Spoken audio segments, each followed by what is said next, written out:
আসসালামু আলাইকুম। জুলাই বিপ্লবের ফলে পতন ঘটেছে আওয়ামী লীগ সরকারের। এর পরবর্তী সময়ে দেশের আইনশৃঙ্খলা পরিস্থিতি সাধারণ জনগণের যতটুকু আশা ছিল তার বিন্দুমাত্র পরিমাণ পূরণ করতে পারেনি। পত্রিকা বা সংবাদপত্রগুলো আমরা যদি প্রতিদিন খুলি তবে দেখতে পাই দেশের বিভিন্ন স্থানে খুন, ছিনতাই, ধর্ষণ সব বিভিন্ন অপরাধ বেড়ে যাচ্ছে।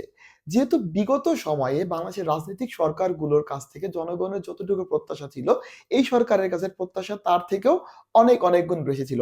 মানুষ সবসময় চিন্তা করত ৩য় একটা কোনো রাজনৈতিক দল বা ৩য় কোনো একটা সরকার এসে মানুষের এই চাহিদাগুলো পূরণ করতে পারবে। তো এক্ষেত্রে এই সরকার যদি আইনশৃঙ্খলা পরিস্থিতিটা নিয়ন্ত্রণ করতে পারত, তাহলে মানুষের মনে যে ৩য় একটা রাজনৈতিক দল বা ৩য় একটা সরকারের প্রতি যে এক্সপেকটেশন ছিল সেটা কিন্তু ফুলফিল করতে পারত এবং মানুষ কিন্তু পরবর্তীতে ৩য় একটা রাজনৈতিক দলকে ক্ষমতায় আনার জন্য চিন্তা-ভাবনা করত।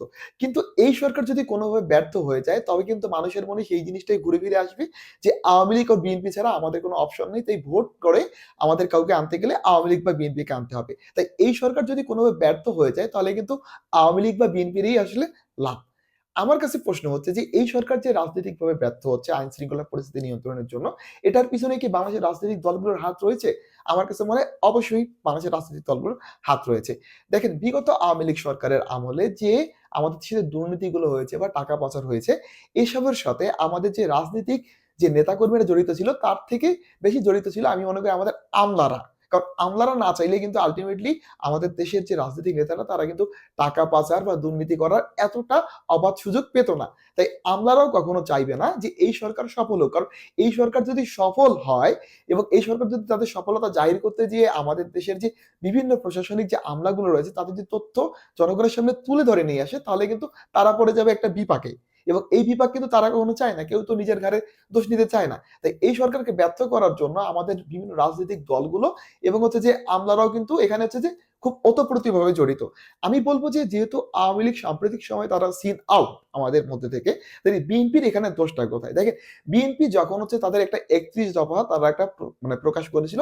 এটা খুবই একটা চমৎকার একটা আদায়। তাদের প্রতিটা ৩১ টা পয়েন্টেই ছিল যে জনগণের অধিকার আদায় করা, যে সুশাসন আদায় করা, একজন ব্যক্তি পরপর ২য় বার হচ্ছে যে প্রধানমন্ত্রী পদে না আসা, এমন তারা খুব বেশ চমৎকার কিছু তারা জিনিস নিয়েছিল।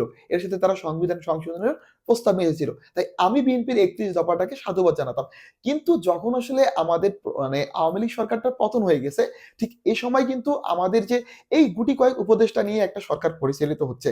কিন্তু শুধুমাত্র উপদেষ্টা দিয়ে কিন্তু সরকার পরিচালনা করা সম্ভব না। দেশের প্রতিটা যে আসনগুলো রয়েছে, ৩০০ র মধ্যে যে আসন রয়েছে, এই ৩০০ আসনে যেহেতু আমাদের এখন কোনো সংসদ সদস্য নেই, তাই কিন্তু স্থানীয় পর্যায়ে ওই ১০-১২ জন আসলে আপনার মনে করেন যে আসলে উপদেষ্টা দিয়ে আসলে পুরা দেশটা নিয়ন্ত্রণ করা সম্ভব না। তো এই ক্ষেত্রে সবচেয়ে অগ্রণী ভূমিকা পালন করতে ছিল আমাদের দেশে যে রাজনৈতিক দলগুলো। একটা জিনিস দেখেন যে সরকার তো শুধুমাত্র তারা নিয়ন্ত্রণ নিয়েছে বিভিন্ন উপদেষ্টা পরিষদগুলো থেকে।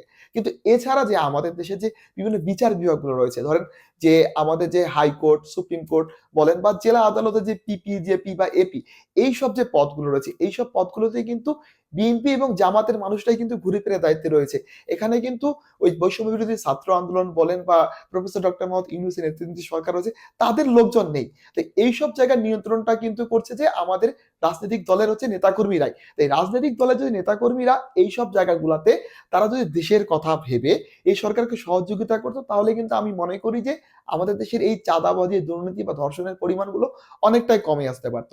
দেখেন বাংলাদেশের যে রাজনীতি যারা করে এদের মধ্যে যারা জনপ্রতিনিধি তারাই কিন্তু একটা নির্দিষ্ট টাকা পয়সা ইনকামের একটা সোর্স পায় মানে বেতন পায়। এছাড়া যারা অন্যান্য পর্যায়ে যারা নেতা ধরেন কোন একটা সংগঠনের যারা সভাপতি, সেক্রেটারি বা সদস্য এরা কিন্তু আসলে সরকারিভাবে কোনো টাকা বা তারা কোনো বিনিয়োগ পায় না।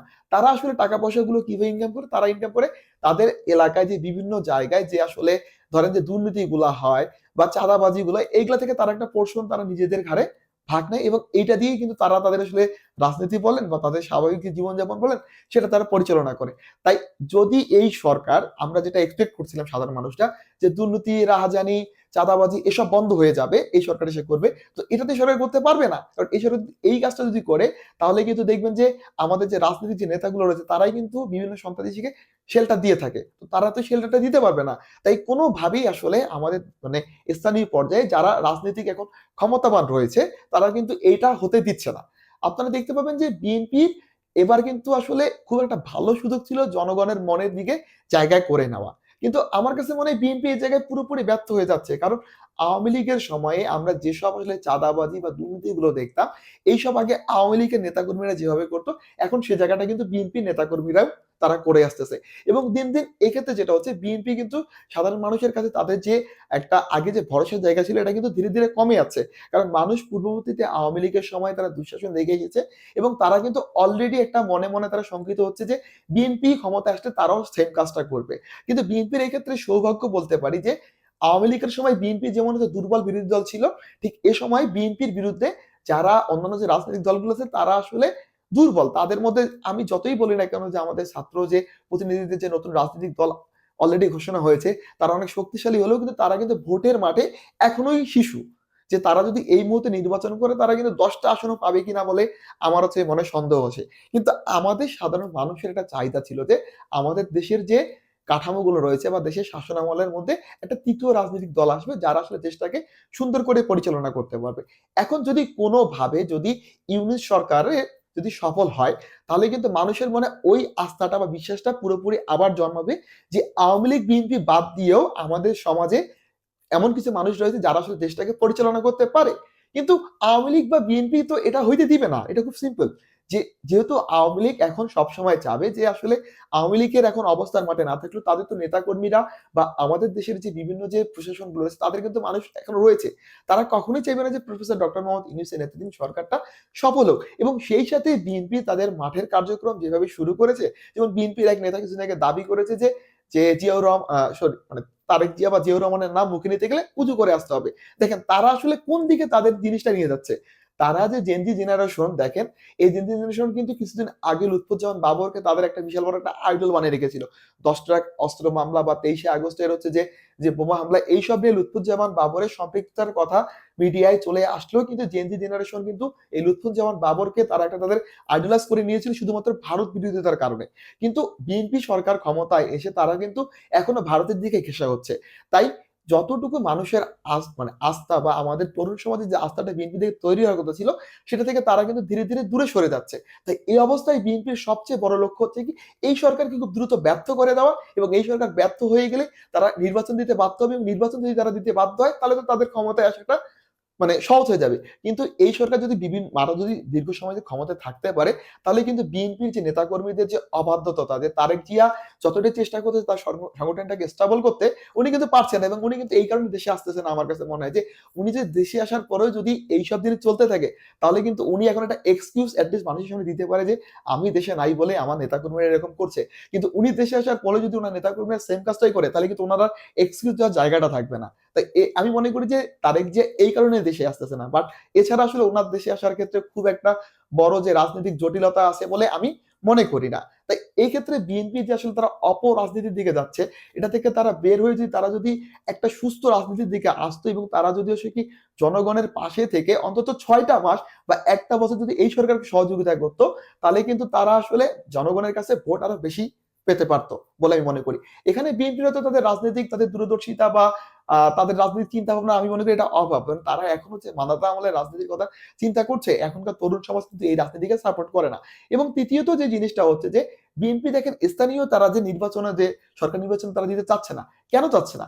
আমাদের ১ম যে সরকার এই যে প্রথমত যে সরকারটা রয়েছে তারা একটা অনভিজ্ঞ রাজনৈতিক সরকার।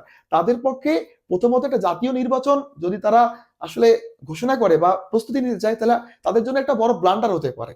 যে তাদের যেহেতু অভিজ্ঞতা নেই এইসব পরিচালনা করা। তাই এক্ষেত্রে তারা যদি স্থানীয় পর্যায়ে ছোট, ছোট জায়গাগুলোতে যদি নির্বাচন দিয়ে তারা কিন্তু তাদের নির্বাচনী যে আয়োজনটা এটা কিন্তু একটা তারা আসলে বাস্তবায়ন করতে পারত এবং তারা দেখতে পারত তারা কতটুকু আসলে সামর্থ্যবান ভোট মানে জনগণের ভোটটা আসলে জনগণের কাছে ফিরিয়ে দেওয়ার ক্ষেত্রে। কিন্তু বিএনপি এটা চাচ্ছে না। কারণ বিএনপির মধ্যে আসলে রাজনৈতিক তাদের এখন কোনো চেইন অফ কমান্ডই নেই।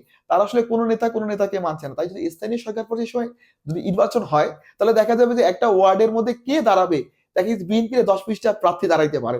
আমার কাছে মনে হয়। তো এই ক্ষেত্রে দেখা যেতে পারে যে অন্যান্য যে রাজনৈতিক দলগুলো রয়েছে বা ছাত্র প্রতিনিধি বা আওয়ামী লীগের অনেক প্রার্থীও কিন্তু এখানে জিতে যেতে পারে। তাই বিএনপি কখনোই চাচ্ছে না যে তারা আসলে স্থানীয় সরকার নির্বাচনটা তারা আগে দিক। তারা চাচ্ছে যে তারা আসলে জাতীয় নির্বাচন করে আগে তারা তাদের এমপি বানিয়ে নিক। তারপর এমপির আন্ডারেই তারা আসলে তাদের স্থানীয় নির্বাচনগুলো দিক। তাই আমি মনে করি দেশের আইন শৃঙ্খলা পরিস্থিতির জন্য বিএনপির যতটুকু সহযোগিতা আসলে সরকারের এক্সপেকটেশন ছিল, বিএনপি এটা দিতে ব্যর্থ হচ্ছে এবং এটার কারণে দেশের আইন শৃঙ্খলা পরিস্থিতি দিন, দিন ব্যাহত হচ্ছে।